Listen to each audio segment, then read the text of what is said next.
My most favorite holiday of the year is hands down, most definitely Christmas.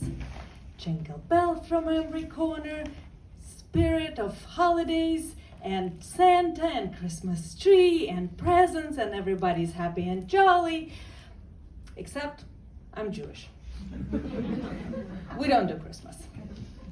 My ancestors have certain expectations of me to uphold. And it is okay for me to not practice Judaism, but it is not okay for me to practice any other religion. I do celebrate Christmas, but with Santa only, no Jesus. My boyfriend Seamus is practicing Irish Catholic. He goes to Mass regularly, and for him Christmas has to have a Christmas Mass. Christmas without a Christmas Mass for him is like having a chocolate chip cookie without chocolate chips. And last year, he is in Hong Kong just recently, and after we celebrate the anticipation of Santa's arrival, I want to be supportive, and I decide to go to Mass with him. And it was not an easy decision. It was a difficult decision. I might eat ham and I invite Santa for Christmas, but I am Jewish, and one thing that I do as a non-practicing Jew is that I do not go to church. But I want to be supportive, and what's the worst that can happen? I've never been to a church service before. Could be curious and educational even, and could be like observing a ritual of another culture, and for as long as it's just watching and not participating, it's just watching. And I've seen a church service in movies before and have an idea of it being something grandiose and serious and fearful even maybe. Something big and grand, huge columns going up all the way in the air, and human-sized statues of Mary crying and holding baby Jesus. Profound sound everywhere filling up the void, and murals showing and depicting suffering. So we come in early-ish, and we get shown to what seemed like the last two seats left at the front. I don't mind the front, even better, premium seat. It's not like it's a comedy club where you get picked if you sit at the front. This is a church, not a comedy club. Although the place didn't look like I would have imagined a church would look like. It looked too simple. Like a big community hall style room with a lot of benches, a stage with a speaker stand, and in the back, yes, a mural of sad, I assume must be suffering Jesus.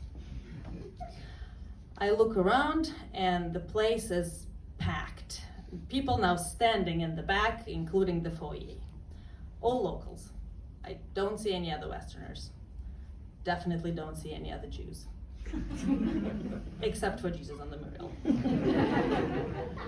And I look further around again, and so the priest starts the service. It's an elderly man with gray hair. I can't really see his face behind the mask. Bright white robe and sneakers. He says the church, the service will be both in English and Cantonese. Okay, that could be curious. I get comfortable to enjoy. At some point, he says that he will need help to read a passage in English sometime later in the service. And he says, do we have any Westerners today here who can help us with the reading in English? I look around. No other Westerners. I am the only blonde. And I'm sure there must be some volunteers who can help. Someone, not me. I can't be the volunteer. My late grandma would be deeply and profoundly disturbed if I did, and she would tell me that my ancestors didn't escape pogroms and Holocaust to, for me now, a good non-practicing Jewish girl from a good non-practicing Jewish family to now not only come to a Catholic church, not only sit at the front row and not only stay through the first full service, but now also participate? I can't. I just can't. But what if he asks me, what am I going to tell him? Why I am even here then, taking up the front row, no less. Everybody will know I'm an imposter, and that's this is not my scene, and I came here to watch it only and not to participate. And so many devout Catholics standing there in the back, and I'm here at the front. I don't know. Just don't look up. Whatever you do, just do not look up. Maybe he won't pick you. Okay, he needs help with English, and mind you, I'm Russian and English is my second language. Okay, well, if he asks me, that's what I'm gonna say. I'm gonna say English is not my native language, and if he needs help with English, he can ask Seamus, who is Irish and Catholic. He should totally just ask Seamus. Why am I worried anyway? So I continue to look down at the floor and feeling this heavy stare at the back of my blonde back, my blonde hat, and at this moment I hear a voice right in my ear. Would you be able to help us today to read this passage in English later on? Seriously? And Seamus says, yes, absolutely. I will help you reading this passage in English later today in the service. So the service starts, and there is a choir sitting right behind me, and I don't know why they're behind and not at the front, and they're actually really good. And I almost instinctively put my hands together about to clap when I realized that nobody else did. Okay, I guess I'm not gonna clap. Fine. So I turn around and smile to show my appreciation. Although I think the lady thinks that I'm upset that she's taking up part of my bench rest with her music notes. No, I don't mean it like that. I mean that I like your singing, and I didn't mean anything about the papers. I didn't say any of that. I just smiled further and with all my might tried to express just that with my eyes, and gave her even longer stare. The stage had a nativity scene set up. No baby Jesus just yet, I'm told. I'm told he's gonna be showing up later on in the evening at the end. Makes sense. Close the show with the headliner. So there's this barn, hay, a goat, a donkey, a sheep, and an empty crib. Next to the crib, there is a plastic piece of something brown, accurately layered in the form of a triangle. I turned to Seamus. What is this? He shrugged his shoulders. I mean, I've seen nativity scenes before, but none of them have ever been that graphic. I mean, I get it. You're gonna have donkeys and goats in the barn. You are going to have donkey and goat, let's call it manure. But is it really there on stage, in church?